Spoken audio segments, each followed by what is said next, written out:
The Godfather is a 1972 American epic gangster film directed by Francis Ford Coppola, who co-wrote the screenplay with Mario Puzo, based on Puzo's best-selling 1969 novel.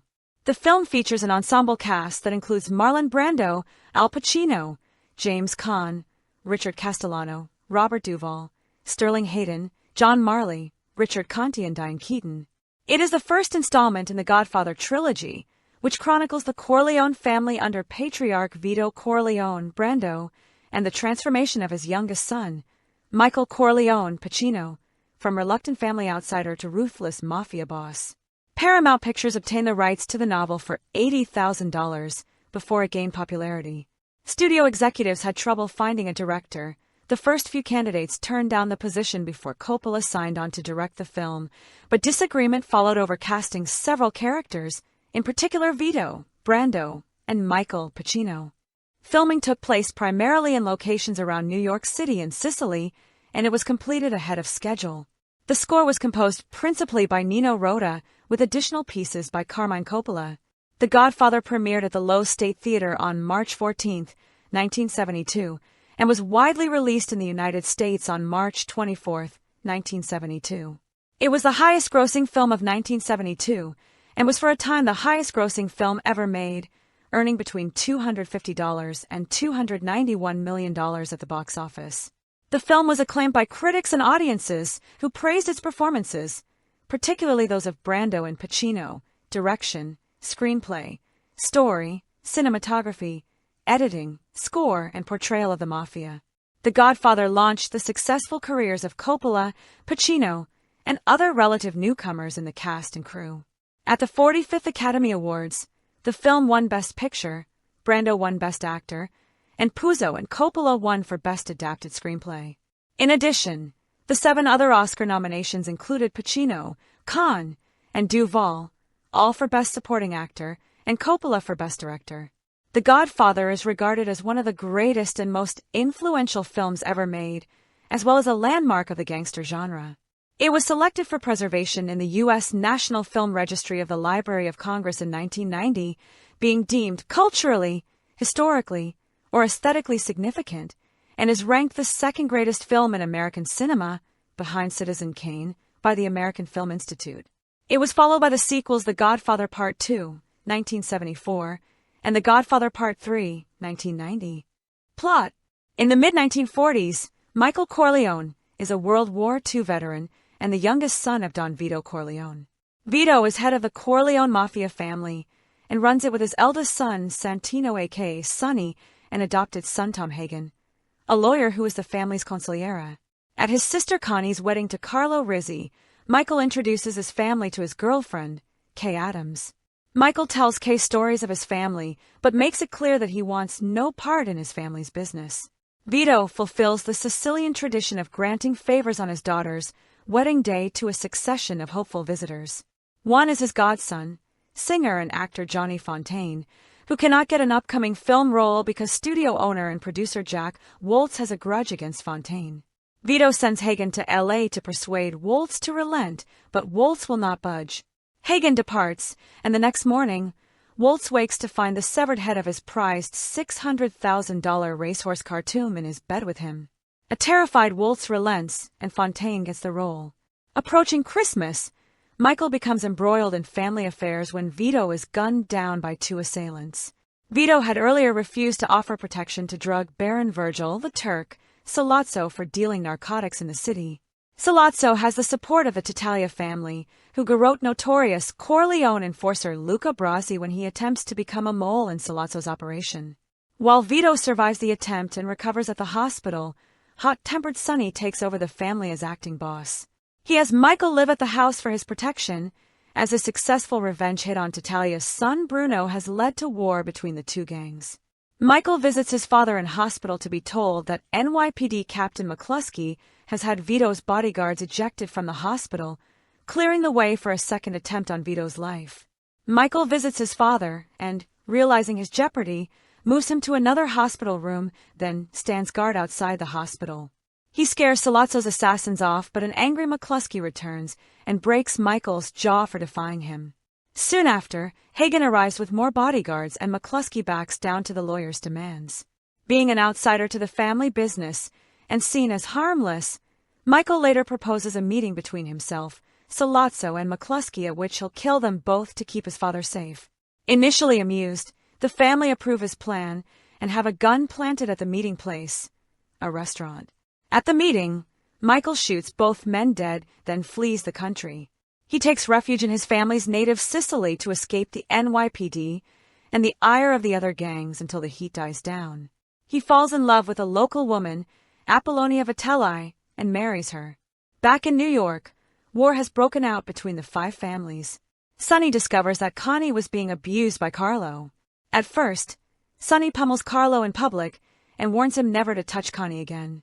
However, after a fierce beating from Carlo, Connie appeals to her family. A furious Sonny sets off for her house, but is ambushed and murdered at a highway toll booth. The recovering Vito is told of Sonny's death and orders an end to hostilities with no vengeance. He calls a meeting with the heads of the other New York families and negotiates peace between them all, conceding to a controlled drug trade in return for an end to all vendettas and for Michael's safe return to the U.S. Meanwhile, Michael survives a hit in Sicily, which instead kills Apollonia via car bombing.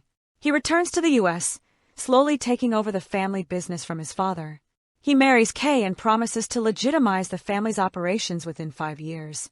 Michael visits Las Vegas to negotiate a deal with Jewish mobster and casino mogul Mo Green, under whose protection Fredo has been living. Michael offers to buy out Green's stake in the family casinos, but Green refuses and flaunts his support from Barzini. After Mo leaves, Michael reprimands Fredo for defending Green and warns him never to side against the family ever again. After the peace meeting, Vito realizes that Barzini is the mastermind behind Sonny's death, not Tattaglia.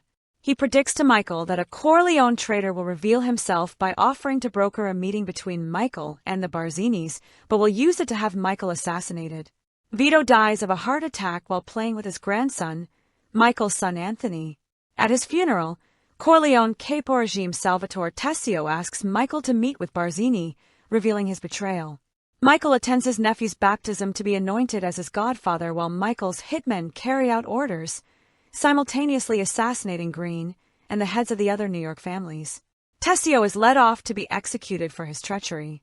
Michael extracts a confession from Carlo that he conspired with Barzini to kill Sonny and had abused Connie to lure Sonny into his fatal ambush. Michael berates Carlo, then sends him on an apparently safe car journey where instead Clemenza garrotes him at their house. Connie accuses Michael of having Carlo killed. To Kay's relief, Michael denies the accusation, but as she leaves the room to get drinks, the Corleone family capos approach Michael and offer him their allegiance. Kay watches Clemenza kiss Michael's hand and address him as Don Corleone before Neri closes the door on her. Cast. See also, list of the Godfather characters. A screenshot of Michael and Vito Corleone in The Godfather. Brando, right? And Pacino as Don Vito and Michael Corleone, respectively. Marlon Brando as Vito Corleone, crime boss and patriarch of the Corleone family. Al Pacino as Michael Corleone, Vito's youngest son. James Caan as Sonny Corleone, Vito's eldest son. Richard Castellano as Peter Clemenza, a capo regime in the Corleone crime family, Sonny's godfather. Robert Duvall as Tom Hagen, Corleone consigliere, lawyer, an unofficial adopted member of the Corleone family. Sterling Hayden as Captain McCluskey, a corrupt police captain on Sollozzo's payroll. John Marley as Jack Woltz, a Hollywood film producer. Richard Conti as Emilio Barzini, a crime boss of a rival family. Al Lettieri as Virgil Sollozzo, a drug boss. Diane Keaton as Kay Adams Corleone, Michael's girlfriend and later second wife. Abe Vigata as Salvatore Tessio, a capo regime in the Corleone crime family. Talia Shire as Connie Corleone, Vito's only daughter. Johnny Russo as Carlo Rizzi, Connie's abusive husband. John Cazale as Fredo Corleone, Vito's middle son. Rudy Bond as Carmine Cuneo, a crime boss of a rival family. Don Costello as Victor Strachey, a crime boss of a rival family. Al Martino as Johnny Fontaine, a singer and Vito's godson. Morgana King as Carmela Corleone, Vito's wife. Lenny Montana as Luca Brasi, Vito's enforcer. Johnny Martino as Polly Gatto, a soldier in the Corleone crime family. Salvatore Corsito as Amerigo Bonacera, an undertaker, Richard Bright as Al Neri, Michael's enforcer in the Corleone crime family, Alex Rocco as Mo Green, a Jewish mobster and Las Vegas casino proprietor, Tony Giorgio as Bruno Tattaglia, a rival mobster and Philip Tattaglia's youngest son, Vito Scotti as Nazarene, a baker and associate of Don Corleone, Tir Lavrano as Teresa Hagen, Tom's wife, Victor Rendina as Philip Tattaglia, head of the Tattaglia crime family and prostitution crime boss, Jeannie Lanero as Lucy Mancini, Connie's friend and Sonny's mistress, Julie Gregg as Sandra Corleone, Sonny's wife, Ardell Sheridan as Mrs. Clemenza, Peter Clemenza's wife, Simonetta Stefanelli as Apollonia Vitelli Corleone, Michael's Sicilian wife, Angelo Infanti as Fabrizio, Michael's Sicilian bodyguard, Franco Sitti as Carlo, Michael's other Sicilian bodyguard, Corrado Gaipa as Don Tomasino, a Palermo crime boss and Michael's guardian in Sicily, Saro Uzzi as Signor Vitelli, Apollonia's father. Uncredited members of the cast include Tom Rosca as Rocco Lampuan, one of Michael's enforcers, Joe Spinell as Willie Chichi, one of Clemenza's enforcers, Gabrielle Torre as Enzo the baker, and Anthony Ganaris as Anthony Corleone. Francis Ford Coppola's daughter Sophia, who was still an infant at the time, appears uncredited as Michael Rizzi in the baptism sequence production. Development. The film is based on Mario Puzo's The Godfather, which remained on the New York Times bestseller list for 67 weeks and sold over 9 million copies in 2 years. Published in 1969, it became the best-selling published work in history for several years. Burt Lancaster and Danny Thomas both expressed interest adapting the book. Paramount Pictures originally found out about Puzo's novel in 1967 when a literary scout for the company contacted then Paramount Vice President of Production Peter Bart about Puzo's unfinished 60-page manuscript titled Mafia. Bart believed the work was much beyond a mafia story and offered Puzo a $12,500 option for the work, with an option for $80,000 if the finished work were to be made into a film. Despite Puzo's agent telling him to turn down the offer, Puzo was desperate for money and accepted the deal. Paramount's Robert Evans relates that, when they met in early 1968, he offered Puzo the deal after the author confided in him that he urgently needed $10,000 to pay off gambling debts. In March 1967, Paramount announced that it backed Puzo's upcoming work in the hopes of making a film. In 1969, Paramount confirmed their intentions to make a film out of the novel for the price of $80,000, with aims to have the film released on Christmas Day in 1971. On March 23, 1970, Albert S. Ruddy was officially announced as the film's producer, in part because studio executives were impressed with his interview and because he was known for bringing his films in under budget. Direction. A photo of Francis Ford Coppola. Francis Ford Coppola, pictured in 1973, was selected as director. Paramount wanted the picture to be directed by an Italian-American to make the film ethnic to the core. Evans wanted the picture to be directed by an Italian-American to make the film ethnic to the core. Paramount's latest gangster film, The Brotherhood, had done very poorly at the box office. Evans believed that the reason for its failure was its almost complete lack of cast members or creative personnel of Italian descent. The director Martin Ritt and star Kirk Douglas were not Italian. Sergio Leone was Paramount's first choice to direct the film. Leone turned down the option to work on his own gangster film Once Upon a Time in America. Peter Bogdanovich was then approached, but he also declined the offer because he was not interested in the Mafia. In addition, Peter Yates, Richard Brooks, Arthur Penn, Franklin J. Schaffner, Costa Gavras, and Otto Preminger were all offered the position and declined. Evans' chief assistant Peter Bart suggested Francis Ford Coppola as a director of Italian ancestry who would work for a low sum and budget after the poor performance of his latest film The Rain People. Coppola initially turned down the job because he found Puzo's novel sleazy and sensationalist, describing it as pretty cheap stuff. At the time, Coppola's studio, American Zoetrope, owed over $400,000 to Warner Brothers for budget overruns with the film THX 1138, and when coupled with his poor financial standing, along with advice from friends and family, Coppola reversed his initial decision and took the job. Coppola was officially announced as director of the film on September 28, 1970. Coppola agreed to receive $125,000 and 6% of the gross rentals. Coppola later found a deeper theme for the material and decided that the film should not be about organized crime but a family chronicle, a metaphor for capitalism in America. Coppola and Paramount. Before The Godfather was in production, Paramount had been going through an unsuccessful period. In addition to the failure of The Brotherhood, other recent films that were produced or co-produced by Paramount had greatly exceeded their budgets. Darling Lily, Paint Your Wagon, and Waterloo. The budget for the film was originally $2.5 million, but as the book grew in popularity, Coppola argued for and ultimately received a larger budget.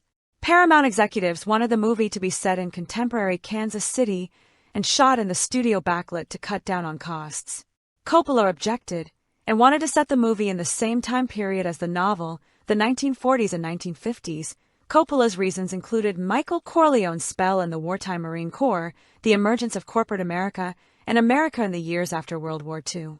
The novel was becoming increasingly successful, and so Coppola's wishes were eventually granted.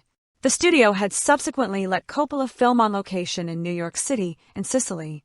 Gulf Plus Western executive Charles Bluedorn was frustrated with Coppola over the number of screen tests he had performed without finding a person to play the various roles.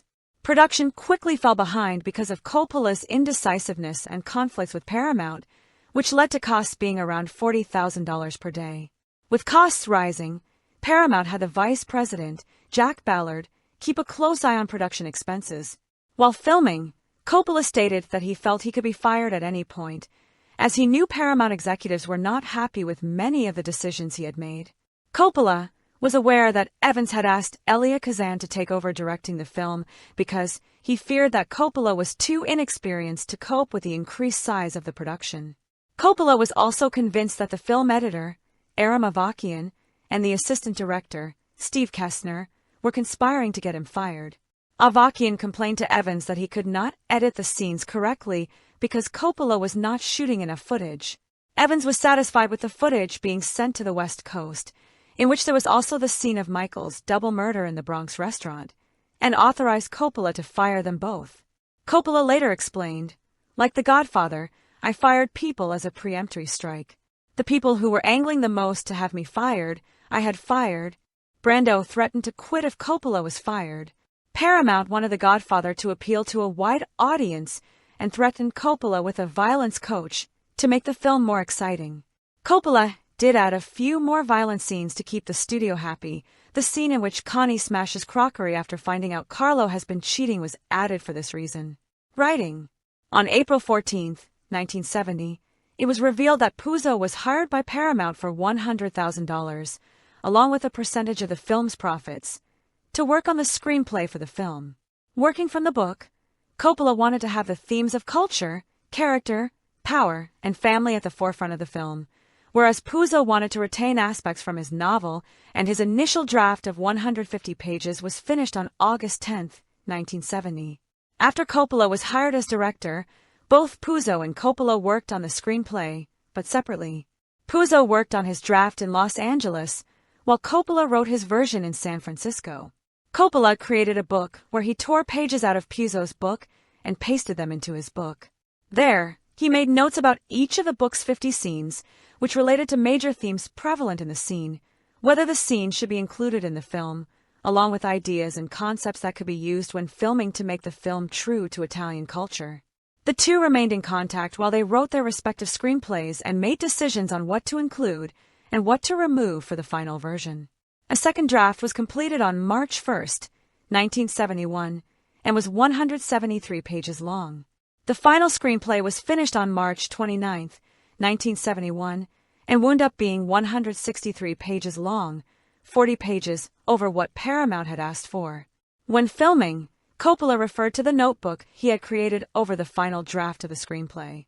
Screenwriter Robert Towne was asked to do some uncredited work on the script as a script doctor, particularly on the dialogue in the Pacino-Brando garden scene.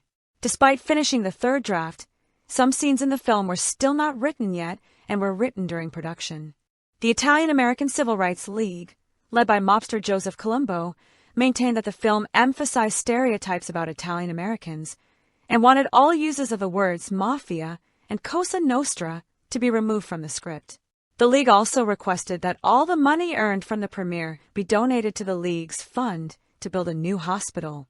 Coppola claimed that Puzo's screenplay only contained 2 instances of the word mafia being used, while Cosa Nostra was not used at all. They were removed and replaced with other terms without compromising the story. The League eventually gave its support for the script. Earlier, the windows of producer Albert S. Ruddy's car had been shot out with a note left on the dashboard which essentially said, "Shut down the movie or else." However, it was revealed in August 1971 that Ruddy personally met with Colombo family head Joseph Colombo, Colombo's son Anthony, and about 1,500 delegates of Colombo's Italian-American Civil Rights League when he was developing the film, with the first meeting being held on February 25, 1971. Ruddy would also hold numerous meetings with Anthony Colombo. These meetings led to Ruddy agreeing to base the film on individuals and assuring that it would not defame or stereotype Italians. It was even reported that Anthony Colombo eventually made Ruddy an honorary captain of the League. Casting: Brando in 1967. Marlon Brando was chosen to portray Vito Corleone. Pacino in the basic training of Pablo Hummel.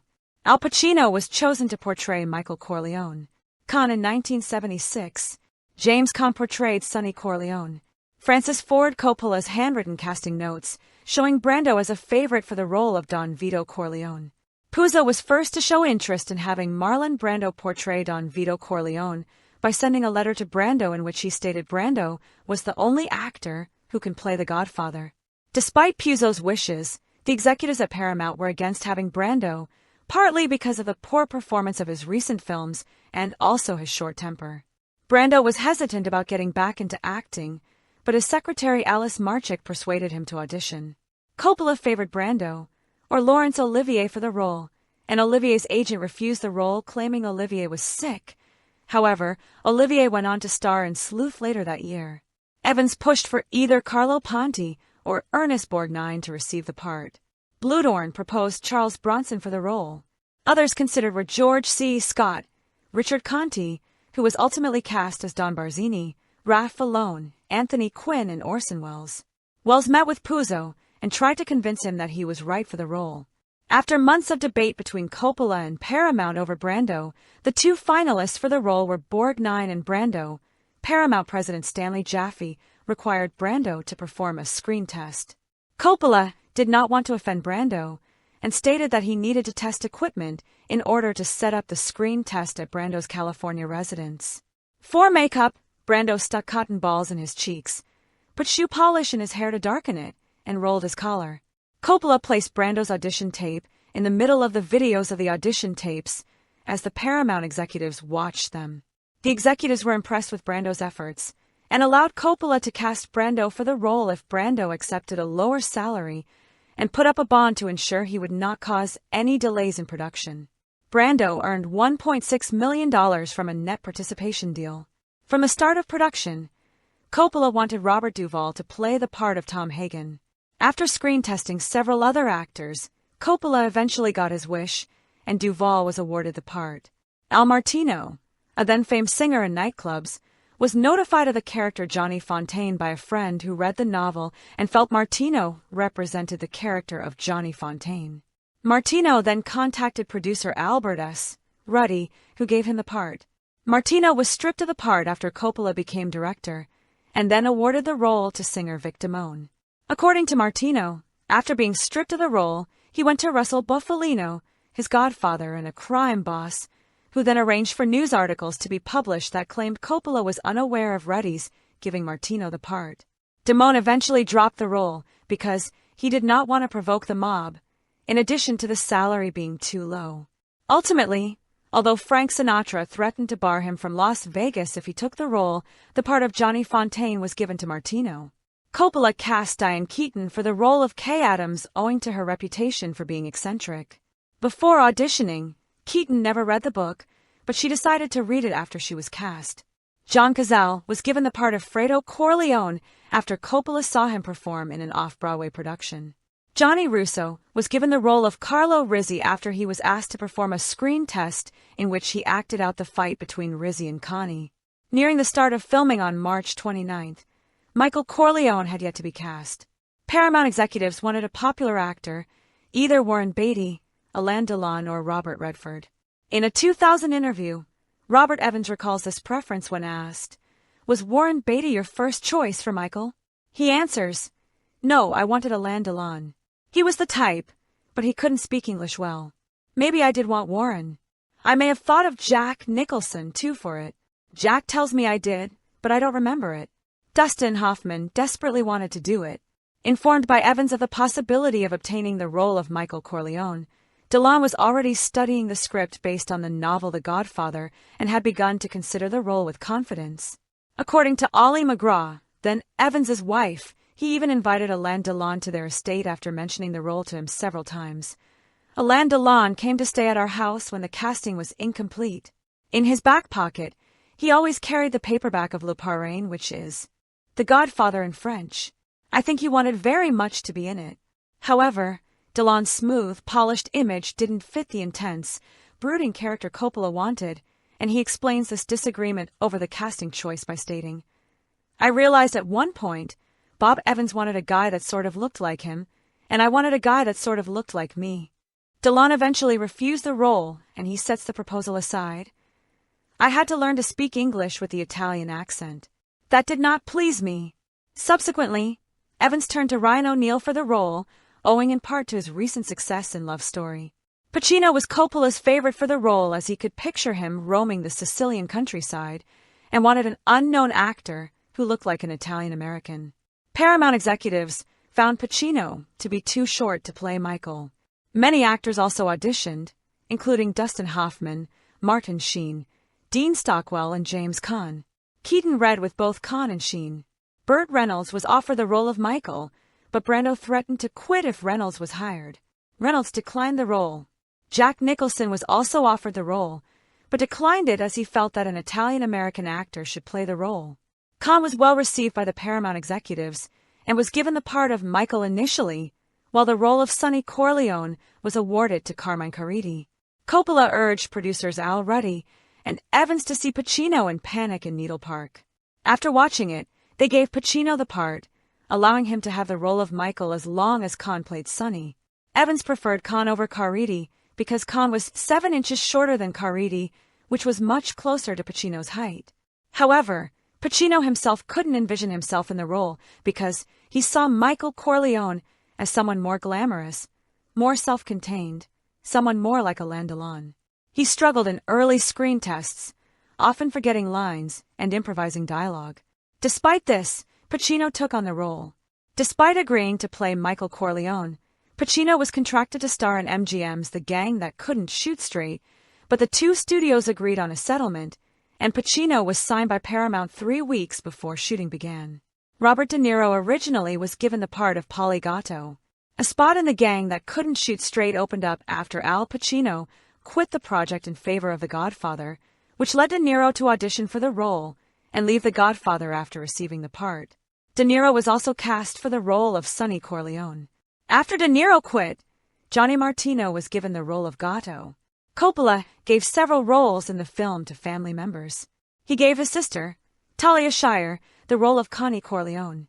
His daughter Sophia, then an infant, appeared as Michael Francis Rizzi, Connie's and Carlo's newborn son. Carmine Coppola, his father, appeared in the film as an extra playing a piano during a scene. Coppola's wife, mother, and 2 sons all appeared as extras in the picture.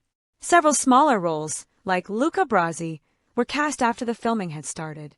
Ruddy's casting choices would earn him more approval from the Italian-American Civil Rights League, with Anthony Colombo reported to have made Ruddy a lead captain after the meeting where the film's bit players and extras were chosen. Filming. The New York Supreme Court, building on Foley Square in Manhattan, New York City.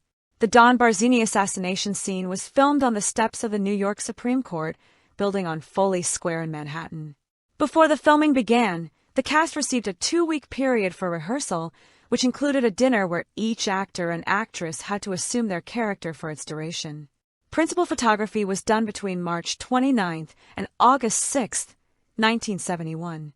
Filming was scheduled to begin on March 29th, with the scene between Michael Corleone and Kay Adams as they leave Best & Company in New York City after shopping for Christmas gifts. The weather on March 23 predicted snow flurries, which caused Ruddy to move the filming date forward. Snow did not materialize, and a snow machine was used. Principal filming in New York continued until July 2nd. Coppola asked for a 3-week break before heading overseas to film in Sicily. Following the crew's departure for Sicily, Paramount announced that the release date would be moved to early 1972. Cinematographer Gordon Willis initially turned down the opportunity to film The Godfather because the production seemed chaotic to him. After Willis later accepted the offer, he and Coppola agreed to not use any modern filming devices, helicopters, or zoom lenses. Willis and Coppola chose to use a tableau format of filming to make it seem like a painting. He made use of shadows and low light levels throughout the film to show psychological developments. Willis and Coppola agreed to interplay light and dark scenes throughout the film. Willis underexposed the film to create a yellow tone. The scenes in Sicily were shot to display the countryside and display a more romantic land, giving these scenes a softer, more romantic feel than the New York scenes. Simonetta Stefanelli, who was 16 at the time of filming, revealed that when filming the wedding night scene in Sicily, her gown strap slipped, revealing her breasts, which Coppola insisted on keeping in the scene. 1941 Packard's Super 8 featured in The Godfather. One scene in the film involved an actual severed horse's head. The filming location for this scene is contested, as some sources indicate it was filmed at the Beverly Estate, while others indicate it was filmed at Sands Point Preserve on Long Island. Coppola received some criticism for the scene, although the head was obtained from a dog food company from a horse that was to be killed regardless of the film. On June 22nd, the scene where Sonny is killed was shot on a runway at Mitchell Field in Uniondale, where 3 toll booths were built, along with guardrails and billboards to set the scene. Sonny's car was a 1941 Lincoln Continental with holes drilled in it to resemble bullet holes. The scene took 3 days to film and cost over $100,000. Coppola's request to film on location was observed. Approximately 90% was shot in New York City and its surrounding suburbs, using over 120 distinct locations. Several scenes were filmed at Filmways in East Harlem. The remaining portions were filmed in California or in Sicily. The scenes set in Las Vegas were not shot on location because there were insufficient funds. Savoca and Forza di Agro were the Sicilian towns featured in the film. The opening wedding scene was shot in a Staten Island neighborhood using almost 750 locals as extras. The house used as the Corleone household, and the wedding location was at 110 Longfellow Avenue in the Todt Hill neighborhood of Staten Island. The wall around the Corleone compound was made from styrofoam. Scenes set in and around the Corleone olive oil business were filmed on Mott Street. After filming had ended on August 7th, post-production efforts were focused on trimming the film to a manageable length. In addition, producers and directors were still including and removing different scenes from the end product, along with trimming certain sequences. In September, the first rough cut of the film was viewed. Many of the scenes removed from the film were centered around Sonny, which did not advance the plot. By November, Coppola and Ruddy finished the semi-final cut. Debates over personnel involved with the final editing remained even 25 years after the release of the film. The film was shown to Paramount staff and exhibitors in late December 1971 and January 1972. Music. Main article: The Godfather soundtrack. Coppola hired Italian composer Nino Rota to create the underscore for the film, including Love theme from The Godfather. For the score, Rota was to relate to the situations and characters in the film. Rota synthesized new music for the film and took some parts from his 1958 Fortunella film score to create an Italian feel and evoke the tragedy within the film. Paramount executive Evans found the score to be too highbrow and did not want to use it. However, it was used after Coppola managed to get Evans to agree. Coppola believed that Rota's musical piece gave the film even more of an Italian feel. Coppola's father, Carmine, created some additional music for the film, particularly the music played by the band during the opening wedding scene. Incidental music includes C'è la luna mezzo mare, Cherubino's aria, Non so più cosa son, from Mozart's L'Unasse di Figaro and Brindisi, from Verdi's La Traviata.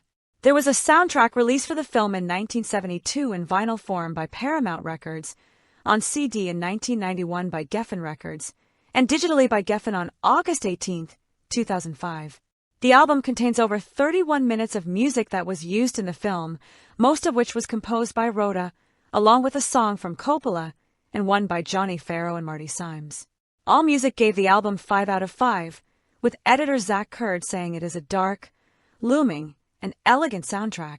An editor for Film Tracks believed that Rhoda was successful in relating the music to the film's core aspects. Bach's Prelude and Fugue in D major, BWV 532, and Passacaglia and Fugue in C minor, BWV 582 are played during the baptism scene. Release. Theatrical. The world premiere for The Godfather took place at Loza State Theater in New York City on Tuesday, March 14, 1972, almost 3 months after the planned release date of Christmas Day in 1971, with profits from the premiere donated to the Boys Club of New York. Before the film premiered, the film had already made $15 million from advance rentals from over 400 nationwide highlighted theaters as part of the marketing promotion plan for the film. The following day, the film opened in 5 theaters in New York, Low State 1 and 2, Orpheum, Cine and Tower East. Next was the Imperial Theater in Toronto on March 17th, and then Los Angeles at 2 theaters on March 22nd. The Godfather was released on March 24th, 1972, throughout the rest of the United States, reaching 316 theaters 5 days later. Home media. The television rights for the film were sold for a record $10 million to NBC for one showing over 2 nights. The theatrical version of The Godfather debuted on American network television on NBC with only minor edits. The first half of the film aired on Saturday, November 16, 1974, and the second half 2 days later. The television airings attracted a large audience, with an average Nielsen rating of 38.2 and audience share of 59%, making it the 8th most watched film on television, with the broadcast of the second half getting the 3rd best rating for a film on TV behind Airport and Love Story, with a rating of 39.4 and 57% share. The broadcast helped generate anticipation for the upcoming sequel. The next year, Coppola created the Godfather saga expressly for American television in a release that combined The Godfather and The Godfather Part 2 with unused footage from those 2 films in a chronological telling that toned down the violent, sexual, and profane material for its NBC debut on November 18, 1977. In 1981, Paramount released the Godfather Epic box set, which also told the story of the first 2 films in chronological order, again with additional scenes, but not redacted for broadcast sensibilities. The Godfather trilogy was released in 1992, in which the films are fundamentally in chronological order.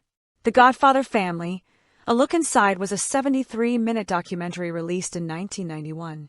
Directed by Jeff Warner, the film featured some behind-the-scenes content from all 3 films, interviews with the actors, and screen tests.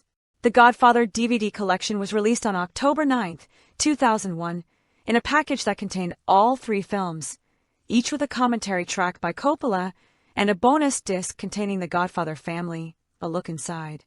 The DVD also held a Corleone family tree, a Godfather, timeline, and footage of the Academy Award acceptance speeches, The Godfather, the Coppola restoration. During the film's original theatrical release, the original negatives were worn down due to the reel being printed so much to meet demand. In addition, the duplicate negative was lost in Paramount archives. In 2006, Coppola contacted Steven Spielberg, whose studio DreamWorks had recently been bought out by Paramount, about restoring The Godfather. Robert A. Harris was hired to oversee the restoration of The Godfather and its 2 sequels, with the film's cinematographer Willis participating in the restoration. Work began in November 2006 by repairing the negatives, so they could go through a digital scanner to produce high-resolution 4K files. If a negative was damaged and discolored, work was done digitally to restore it to its original look. After a year and a half of working on the restoration, the project was complete. Paramount called the finished product The Godfather, the Coppola restoration, and released it to the public on September 23, 2008, on both DVD and Blu-ray disc. Dave Kerr of the New York Times believed the restoration brought back the golden glow of their original theatrical screenings. As a whole, the restoration of the film was well received by critics and Coppola. The Godfather, The Coppola restoration contains several new special features that play in high definition, including additional scenes, behind-the-scenes footage, etc. Paramount Pictures restored and remastered The Godfather Part 2, and The Godfather Coda, The Death of Michael Corleone, a re-edit cut of the third film, for a limited theatrical run and home media release on Blu-ray and 4K Blu-ray to celebrate the 50th anniversary of the premiere of The Godfather. The disc editions were released on March 22, 2022. Reception. Box office. The Godfather was a blockbuster, breaking many box office records to become the highest-grossing film of 1972. The film's opening day gross from 5 theaters was $57,829, with ticket prices increased from $3 to $3.50. Prices in New York increased further at the weekend to $4, and the number of showings increased from 4 times a day to 7 times a day. The film grossed $61,615 in Toronto for the weekend and $240,780 in New York, for an opening weekend gross of $302,395. The film grossed $454,000 for the week in New York and $115,000 in Toronto for a first-week gross of $568,800, which made it number 1 at the U.S. box office for the week. In its first 5 days of national release, it grossed $6.8 million, taking its gross up to $7,397,164.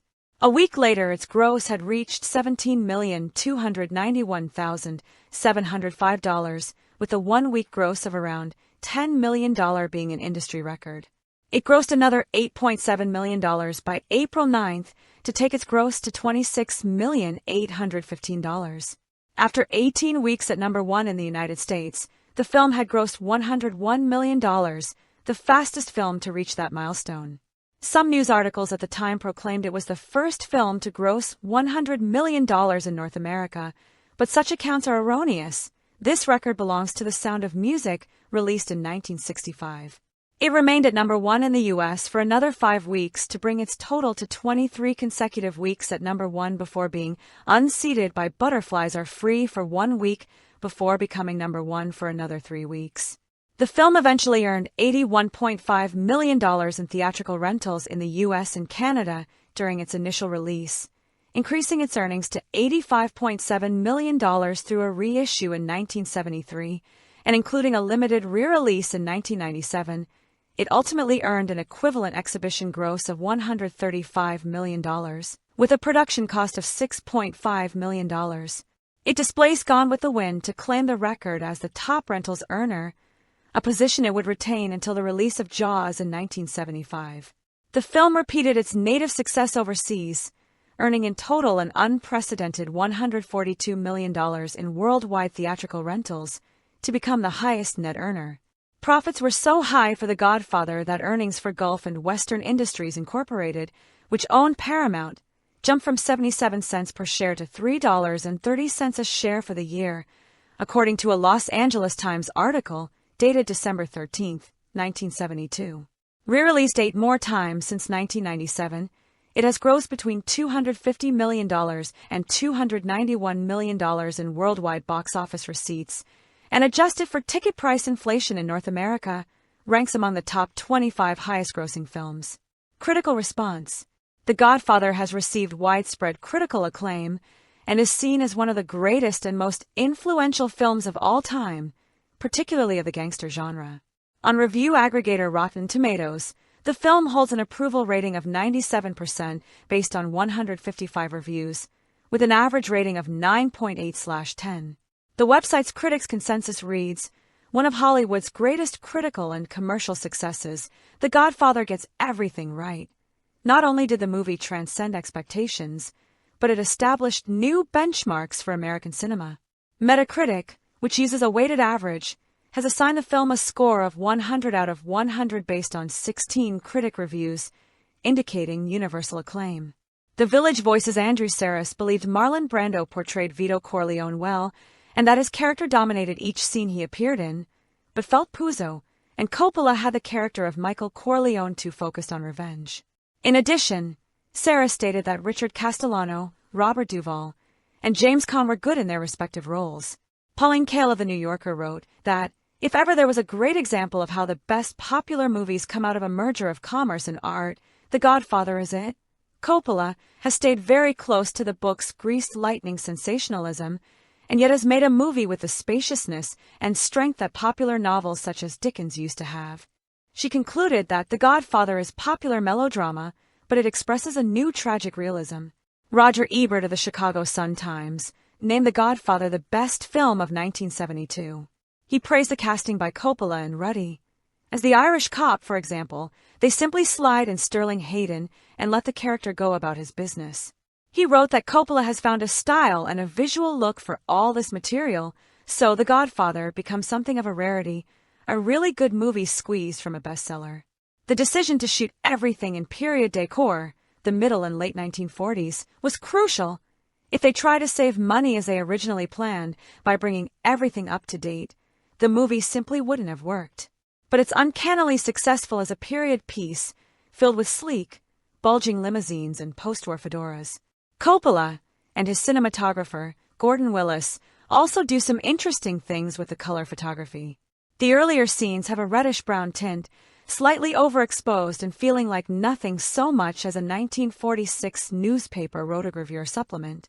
The film's cultural impact has been examined through various lenses, including its representation of masculinity, power, and the immigrant experience in America.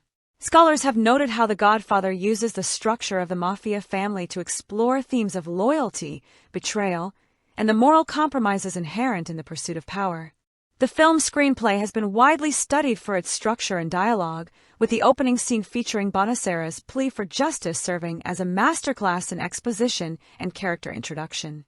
Coppola's direction has been praised for its restraint and attention to detail, with the director using long takes, careful framing, and a restrained camera style to create a sense of realism and gravitas. The film score by Nino Rota is one of the most recognized in cinematic history, with its haunting main theme evoking both the tragedy and grandeur of the Corleone family story. The performances, particularly those of Brando and Pacino, have been hailed as iconic, with Brando's subtle and nuanced portrayal of Vito Corleone becoming one of the most celebrated in film history. Pacino's performance as Michael Corleone is equally lauded, as he convincingly portrays the character's evolution from hesitant outsider to hardened leader. The supporting cast, including Caan, Duvall, and Keaton, also deliver memorable performances that contribute to the film's overall richness. The Godfather's legacy extends beyond its artistic achievements, as it also played a significant role in shaping the modern blockbuster era. Its success demonstrated that films based on popular novels could achieve both critical and commercial acclaim, paving the way for other adaptations such as Jaws and The Exorcist. The film's marketing campaign, which included a series of trailers and posters that emphasized its epic scope and star-studded cast, set a new standard for film promotion. The Godfather also contributed to the rise of the auteur director in Hollywood, as Coppola's vision and control over the project were recognized as key factors in its success. The film's influence on the gangster genre is particularly profound, as it moved away from the glamorized depictions of organized crime in earlier films and instead offered a more complex and morally ambiguous portrayal. The Godfather's focus on the internal dynamics of the Corleone family, rather than solely on criminal activities, distinguished it from its predecessors and has since become a template for character-driven crime dramas. The film's reception has evolved over time, with early critics praising its technical achievements and emotional depth, while later scholars have examined its themes in greater detail. The Godfather has been the subject of numerous books, articles, and documentaries, with critics and scholars exploring everything from its use of color and lighting to its commentary on capitalism and the American dream. The film's dialogue, including phrases like, "I'm going to make him an offer he can't refuse," has become part of popular culture, often quoted and referenced in various media. The Godfather's impact on the film industry is also evident in the way it influenced the production of sequels, with The Godfather Part 2 becoming one of the few sequels to be considered as great as or even superior to its predecessor. The film's place in the canon of American cinema has been firmly established, with it frequently appearing on lists of the greatest films ever made. The American Film Institute's ranking of The Godfather as the second greatest film in American cinema, behind only Citizen Kane, underscores its enduring importance. The film's selection for preservation in the National Film Registry in 1990 further attests to its cultural and historical significance. In addition to its critical and commercial success, The Godfather also had a significant impact on the careers of those involved in its production. Francis Ford Coppola, who had previously directed films like The Rain People and Finian's Rainbow, emerged as one of the leading directors of his generation, with The Godfather establishing him as a major force in Hollywood. Al Pacino, who had only a few film credits before The Godfather, became a star and went on to have a distinguished career as an actor in films like Serpico, Dog Day Afternoon, and The Godfather sequels. Marlon Brando, who had seen a decline in his career during the 1960s, experienced a resurgence with his role as Vito Corleone, winning an Academy Award for Best Actor and reaffirming his status as one of cinema's greatest performers. James Caan, Robert Duvall, and Diane Keaton also saw their careers significantly boosted by their involvement in the film. The Godfather also served as a launching pad for other members of the cast and crew, including Talia Shire, who went on to star in the Rocky films, and John Cazale, who appeared in several critically acclaimed films before his untimely death. The film's production history is a testament to the challenges and triumphs of filmmaking, with Coppola navigating studio interference, casting disputes, and budgetary constraints to create a masterpiece. The film's success also marked a turning point for Paramount Pictures, which had been struggling financially in the years leading up to its release. The Godfather's box office performance revitalized the studio and contributed to its eventual acquisition by Gulf plus Western Industries. The film's legacy is also evident in the way it has been embraced by Italian-American communities, with many viewers celebrating the film for its authentic portrayal of Italian-American culture and family values. However, the film has also been criticized for its romanticization of violence and its portrayal of organized crime, with some arguing that it glamorizes a criminal lifestyle.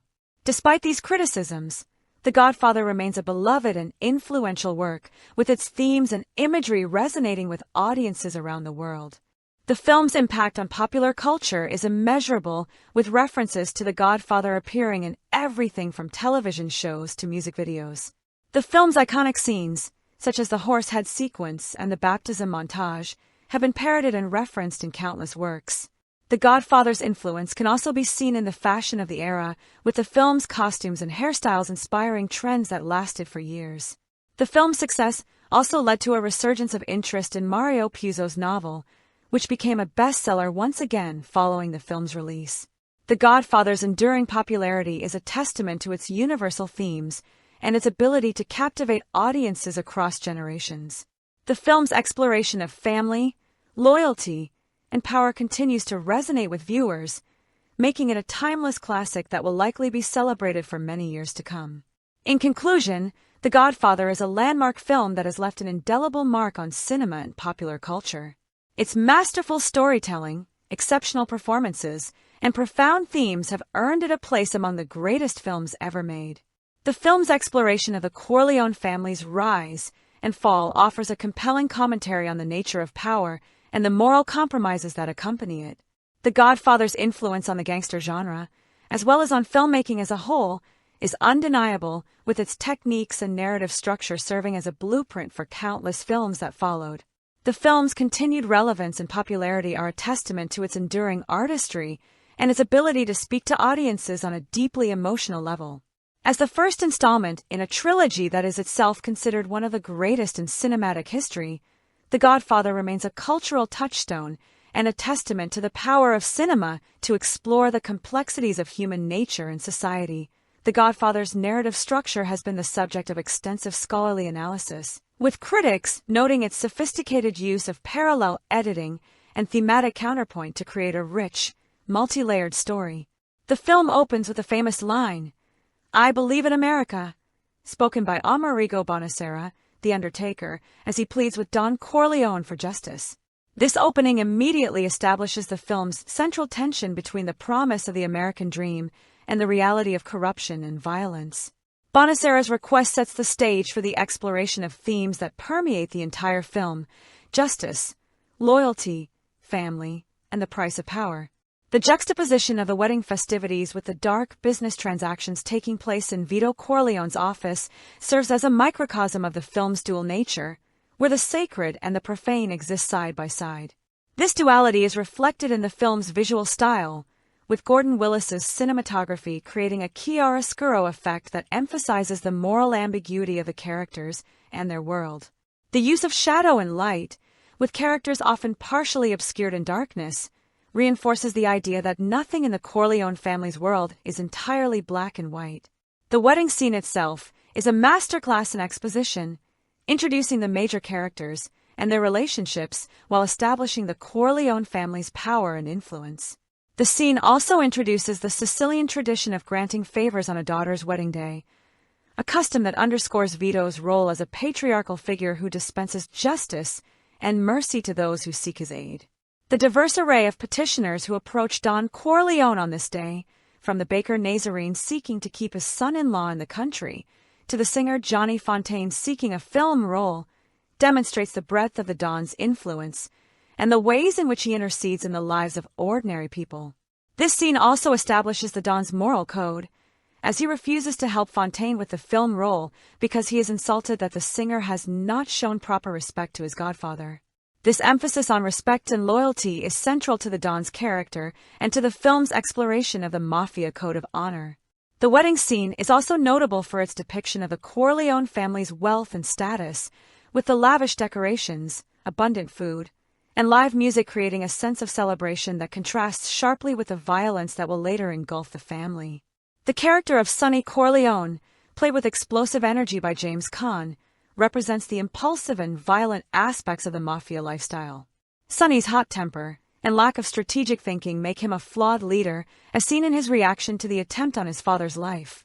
Sonny's decision to engage in open war with the Tattaglia family, while understandable emotionally, ultimately leads to his downfall. His death at the toll booth is one of the film's most shocking and brutal moments, a visceral reminder of the consequences of the family's violent way of life. The scene is carefully constructed to maximize its emotional impact, with Sonny's pursuit of revenge for his sister's abuse blinding him to the danger that awaits him. The meticulously staged ambush, with its rapid editing and powerful sound design, creates a sense of chaos and tragedy that leaves the audience reeling. Sonny's death is a turning point in the film, as it forces Michael to step into a role he had previously rejected and sets the stage for his transformation into the new Don Corleone. The grief and anger that Sonny's death provokes in Vito also lead to the Don's decision to negotiate peace, a strategic move that buys Michael time to return from Sicily and plan his revenge. Michael Corleone's journey is the emotional and narrative heart of the film, tracing his path from a principled outsider to the ruthless head of the Corleone family. Al Pacino's performance captures the character's intelligence, determination, and internal conflict with remarkable subtlety. In the early scenes, Michael is presented as a clean-cut war hero, a man who has deliberately distanced himself from his family's criminal activities. His relationship with Kay Adams represents his connection to a legitimate, more conventional American life. However, the assassination attempt on his father forces Michael to confront the reality of his family's situation and his own sense of duty. The scene in the hospital, where Michael protects his father from a second assassination attempt, is a turning point, as Michael takes his first concrete action in defense of his family. This act of courage, however, comes at a cost, as it draws him deeper into the web of violence and intrigue that defines the Corleone family's existence. The restaurant scene, in which Michael shoots Sollozzo and McCluskey, is the moment of his definitive transformation. The sequence is meticulously crafted, with the tension building slowly as Michael struggles to maintain his composure and follow through on his plan. The sound of the train in the background, the clattering of utensils, and the sudden, brutal violence of the shooting all contribute to the scene's impact. This act of cold-blooded murder marks the end of Michael's innocence and the beginning of his descent into the criminal underworld. The Sicilian interlude in the film serves both as a narrative respite and as a deepening of Michael's character. The beauty and apparent simplicity of life in Savoca contrast sharply with the violence and complexity of life in New York. Michael's romance with Apollonia Vitelli represents a brief moment of happiness and connection to a more traditional, idyllic existence. The wedding scene in Sicily, with its simple ceremony and rustic celebration, echoes the opening wedding in New York, but is stripped of the political and criminal undertones that pervade the Corleone family's business. Michael's marriage to Apollonia also signifies his embrace of his Sicilian heritage and his deepening ties to the culture and traditions that have shaped his family. However, this happiness is short-lived as the violence of the Mafia world catches up with Michael once again. The car bombing that kills Apollonia is a brutal reminder that Michael cannot escape his destiny. Her death, like Sonny's, is a pivotal moment that hardens Michael and strips away any remaining illusions he may have had about leading a normal life. When Michael returns to the United States, he is a changed man, more determined and more ruthless, fully committed to assuming his father's mantle. The film's treatment of women has been a subject of much critical discussion, with some scholars arguing that the female characters are relegated to subordinate roles, serving primarily as objects of male desire or victims of male violence. Connie Corleone, for instance, is initially presented as a somewhat frivolous and spoiled young woman, but her character gains depth as she endures her husband Carlo's abuse and struggles to assert herself within the family structure.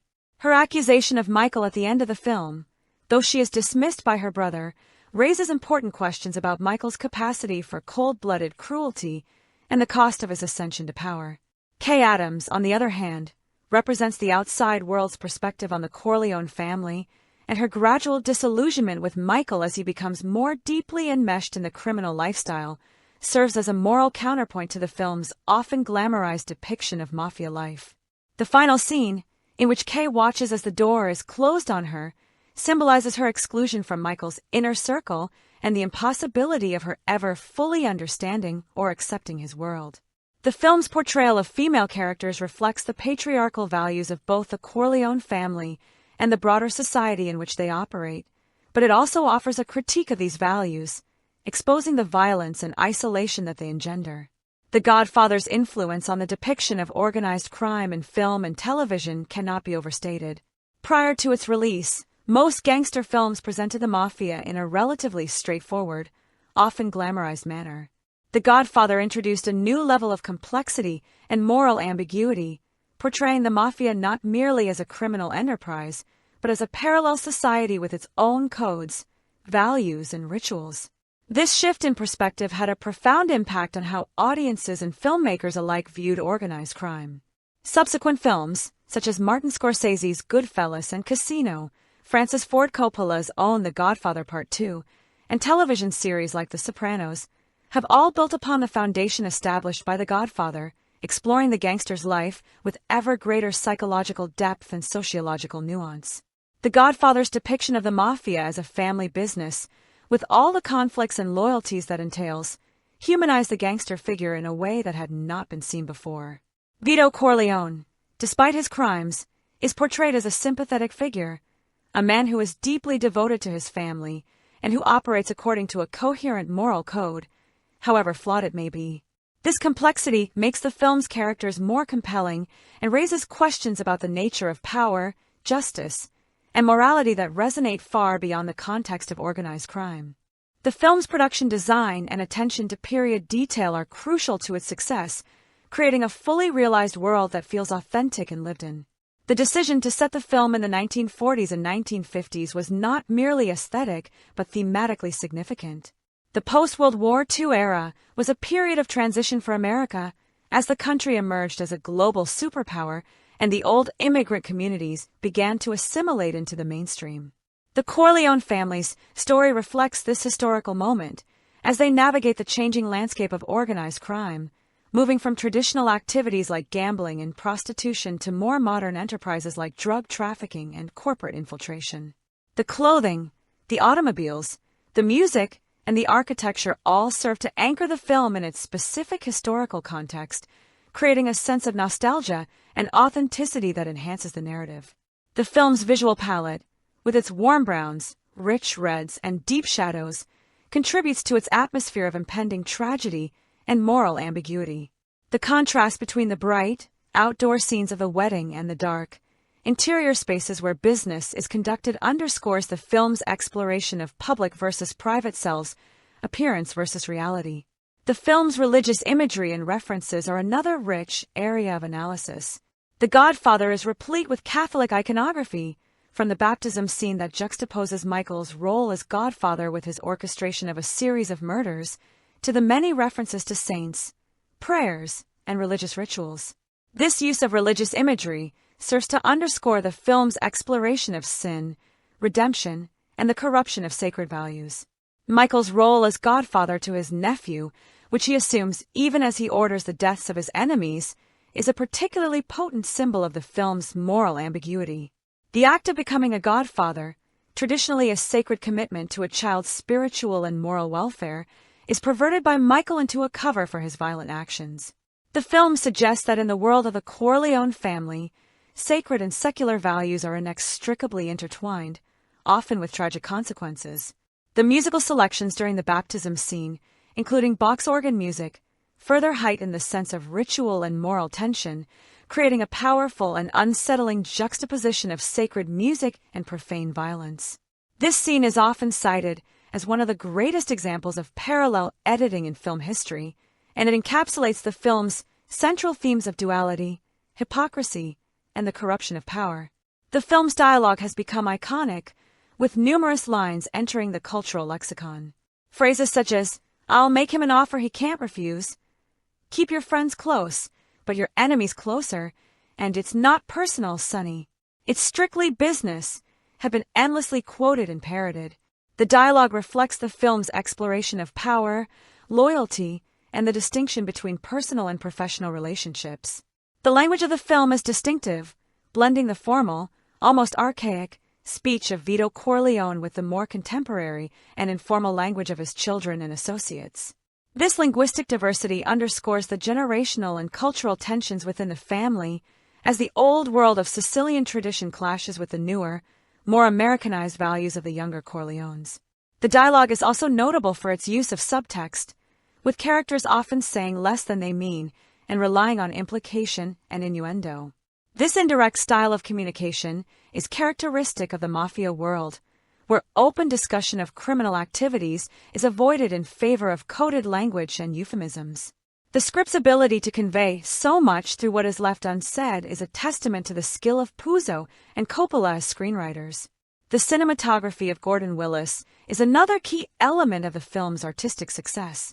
Willis, known as the Prince of Darkness for his innovative use of shadow and low light, created a visual language for the film that perfectly complemented its themes and tone. The film is characterized by its deep shadows, often obscuring the faces of the characters and creating a sense of mystery and menace. This use of darkness is not merely stylistic but symbolic, representing the moral ambiguity of the characters and the hidden nature of their activities. Willis's careful composition and camera movement contribute to the film's sense of cinematic weight and grandeur. The long takes and restrained camera work give the film a documentary-like quality in some scenes, while the more carefully orchestrated sequences, such as the baptism scene or the restaurant shooting, demonstrate the possibilities of cinematic storytelling. Willis's contribution to the film's success is often cited as one of the greatest examples of cinematography in film history, and his partnership with Coppola continued on the sequels and other projects. The editing of The Godfather, supervised by William Reynolds and Peter Zinner, is also highly regarded for its precision and effectiveness. The film's pacing is masterful, allowing for moments of quiet tension and explosive violence, and the editing is central to creating this rhythm. The use of cross-cutting, particularly in the baptism scene, is a textbook example of how editing can create meaning through juxtaposition. The editors also worked closely with the sound design team to create a richly textured soundscape that enhances the film's realism and emotional impact. The sound of gunshots, the roar of the crowd during the wedding, the clatter of dishes, and the haunting strains of Nino Rota's score all contribute to the film's immersive quality. The film's sound design is notable for its use of silence as well as sound, with moments of quiet often punctuating the most violent scenes, creating a sense of dread and anticipation.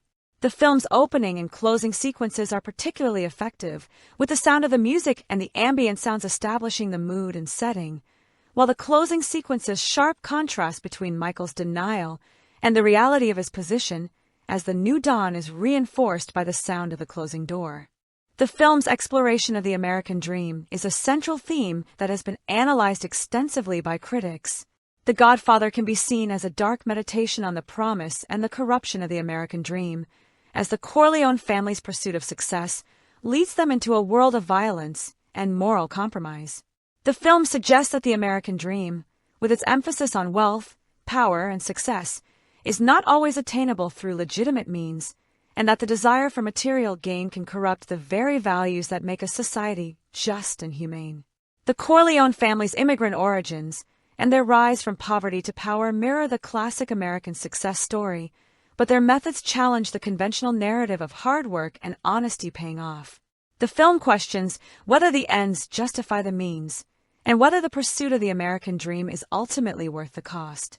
Vito Corleone's final words to Michael, that he had hoped for a different life for him, express the deep regret that accompanies the family's success, and the price that has been paid for it. This tragic dimension is what elevates The Godfather beyond a simple gangster film and makes it a timeless work of art.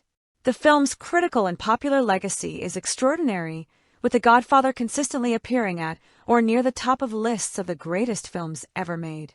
It has been the subject of numerous retrospectives, academic studies, and critical analyses, and it continues to be a staple of film courses and cultural discussions. The film's influence is evident in the work of countless directors who have cited it as an inspiration, and its themes and style have been appropriated and parroted in virtually every medium. The Godfather is not merely a film but a cultural phenomenon, a touchstone for understanding American society, cinema, and the enduring human fascination with power, family, and the choices that define our lives. The film's success also underscored the importance of the director as an auteur, as Coppola's vision and personal commitment to the material were recognized as essential to its excellence. The Godfather's legacy will likely continue to grow as new generations of viewers discover its complex characters, compelling story, and profound themes. It remains a shining example of what cinema can achieve when all elements — writing, directing, acting, cinematography, music, and editing — are brought together in perfect harmony. The film's reception in Italy and among Italian-American communities was initially mixed, with some viewers expressing concern that the film perpetuated negative stereotypes about Italians. However, over time, the film has been embraced by many as a celebration of Italian culture and family values, with its authentic depiction of Sicilian traditions, food, and music resonating with audiences from these communities. The film's portrayal of the Corleone family's strong sense of loyalty and honor, despite their criminal activities, has been seen as a reflection of the importance of family in Italian culture. The film's use of Italian language and dialect also contributed to its authenticity, with Coppola insisting on accuracy in the dialogue and the casting of Italian actors in many roles. The film's success in Italy was significant, and it has become a beloved classic there as well, with the Sicilian scenes in particular being a source of pride for the region. The film's influence on Italian cinema and culture is also notable, with Italian directors and filmmakers citing Coppola and The Godfather as major influences on their own work. The film's political and social commentary is another aspect that has been explored by scholars. The Godfather can be read as a critique of American capitalism and the corrupting influence of power. The Corleone family's operations, like those of the corporations they seek to emulate, are based on the pursuit of profit and the accumulation of power, often at the expense of ethical considerations. The film suggests that the line between legitimate business and criminal enterprise is often blurry, and that those who seek power will inevitably be drawn into a cycle of violence and moral compromise. The film's depiction of the political system is similarly critical, with the Corleone family's ability to buy politicians and police officers demonstrating the extent to which the system is corrupt. The film does not offer any easy answers, but instead presents a complex and ambiguous portrait of the world, leaving it to the audience to draw their own conclusions.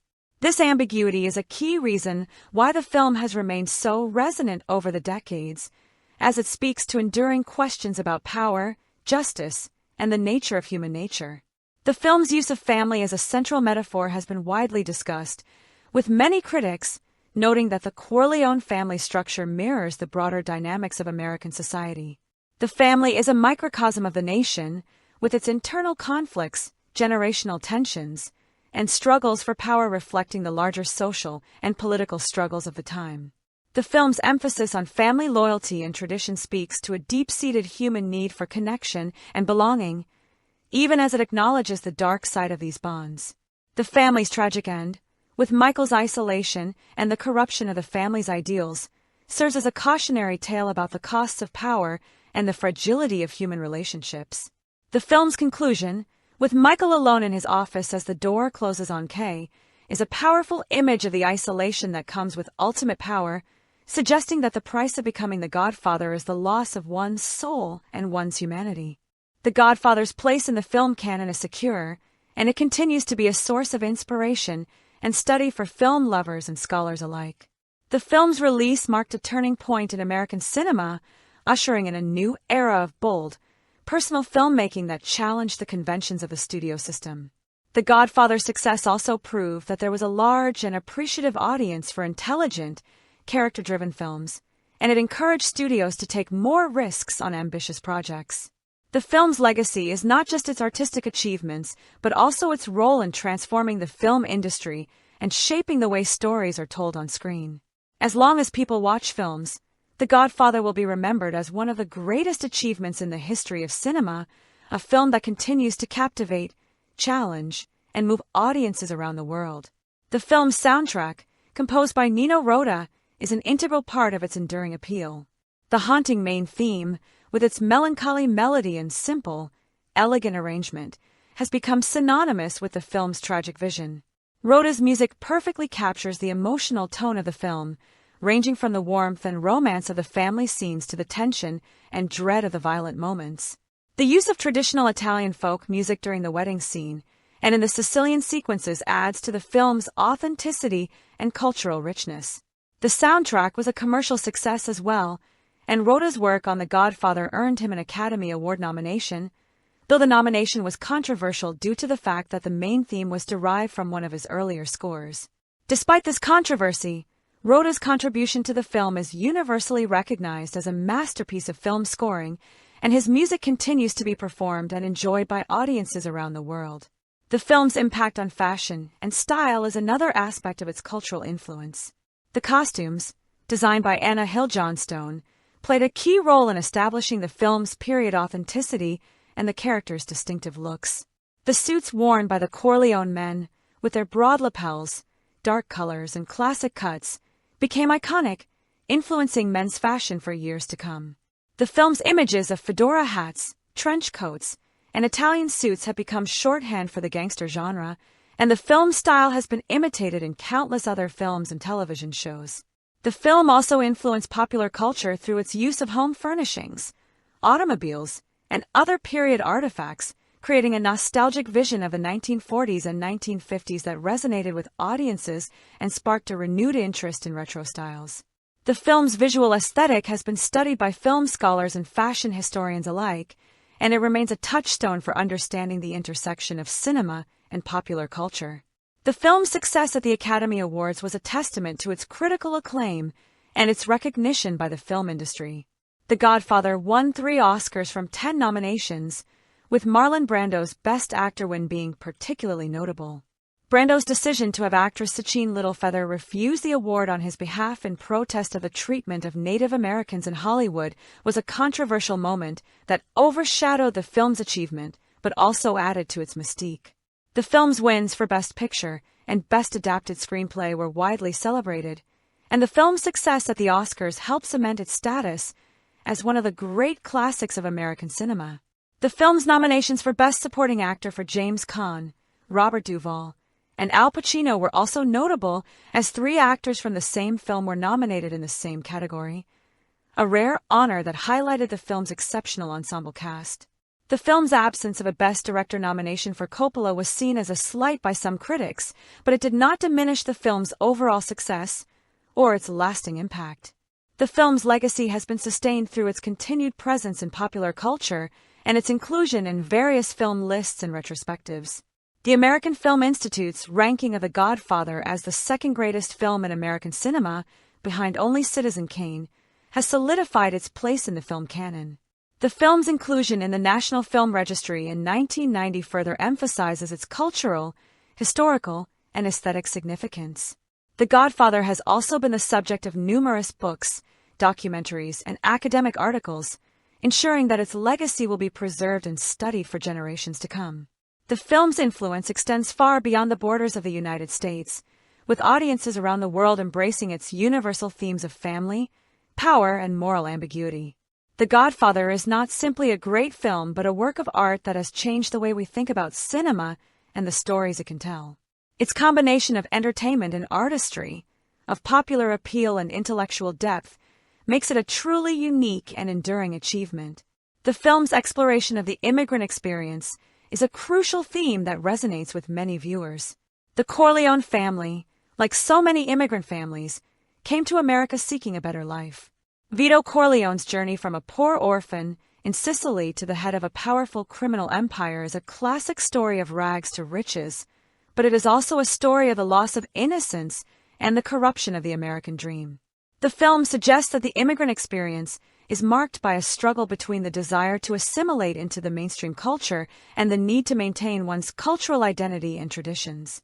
The Corleone family's adherence to Sicilian customs and values, including the code of honor and the importance of family, is both a source of strength and a cause of conflict. The tensions between Vito's old-world values and Michael's more modern, Americanized perspective are at the heart of the film, and they reflect the broader social dynamics of the immigrant experience in the United States. The film's portrayal of the Mafia as an immigrant institution, a parallel society that offered protection and opportunity to those who were excluded from the mainstream, is a complex and nuanced view of the role of organized crime in American history. The film's legacy includes its role in launching the careers of many of its participants, with Coppola, Pacino, and others becoming major figures in the film industry. The film's success also enabled Coppola to make other ambitious films, including The Conversation and Apocalypse Now, which further established his reputation as one of the leading directors of his generation. The Godfather's influence can be seen in the work of directors like Martin Scorsese, who has cited the film as a major influence, and in the countless gangster films and television series that have followed in its wake. The film's impact on popular culture is also evident in the numerous parodies and references that have appeared in other media, from The Simpsons to The Sopranos. The Godfather has become part of our cultural vocabulary, a shorthand for power, family, and the dark side of the American dream. Its enduring popularity and cultural significance are a testament to its artistic excellence and its ability to speak to audiences across generations and cultures.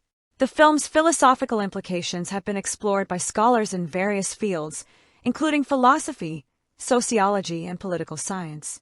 The Godfather raises fundamental questions about the nature of power, the morality of violence, the importance of family, and the meaning of the American dream.